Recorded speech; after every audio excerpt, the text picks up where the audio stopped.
రాష్ట్రం ఆర్థికంగా అభివృద్ధి చెందుతుంది. ఇది ఆర్థిక సర్వే తాజా లెక్క. రాష్ట్ర తలసరి ఆదాయం ఈ ఆర్థిక సంవత్సరంలో 2,68,653గా ఉంటుందని, జాతీయ సగటు 2,162 రూపాయల కన్నా ఇది ఎక్కువ అన్నటువంటిది చెప్తోంది. ఏడాదిలో సొంత పన్నుల ద్వారా 94,967 కోట్లు, పన్నేతర రాబడుల నుంచి 7,018 కోట్లు. అదే సందర్భంలో ఏదైతే కేంద్రం నుంచి వచ్చేటటువంటి లెక్కలు ఇవన్నీ చూసుకున్నప్పుడు అద్భుతమైనటువంటి ఛాయిస్ వస్తుంది అన్నటువంటి విషయాన్ని తేల్చి చెప్తోంది.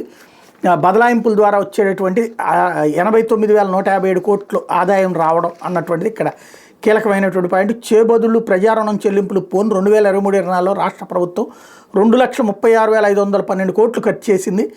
24-25లో 2,49,418 కోట్లు ఖర్చు పెట్టబోతోంది.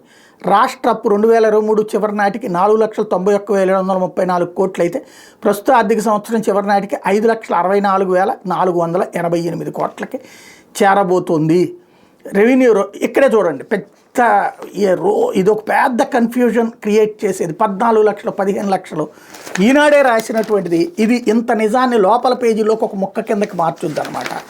ఇదేమని చెప్తున్నది, రాష్ట్ర అప్పు 2023-24 చివరి నాటికి 4,91,734 కోట్లు. అంటే మన జగన్ దిగిపోయే నాటికి, లేదా అసలు అంతే జగన్ దిగిపోయే నాటికి 23-24 అంటే 4,91,734 కోట్లు. మరి 14 లక్షల కోట్లు అని ఎట్ట చెప్తున్నారు? ఇప్పటికి కూడా 9 లక్షల కోట్లు 10 లక్షల కోట్లు అని ఎట్ట చెప్తున్నారు?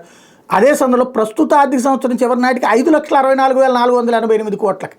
అంటే ఎంత పెరగబోతోంది ఇక్కడ? దగ్గరగా 70,000 కోట్లు ఈ ఏడాది పెరగబోతోంది. అంటే అప్పు ఉంది అన్నటువంటి. అంటే ఇక్కడ నిజాలు ఎంత సమాధవుతుందన్నది ఇదనమాట. బట్ రాష్ట్ర ఆర్థిక పరిస్థితి బాగుంది, సాగు ఉత్పత్తి బేష్గా ఉంది అన్నటువంటిది లెక్క చెప్పుకొచ్చింది.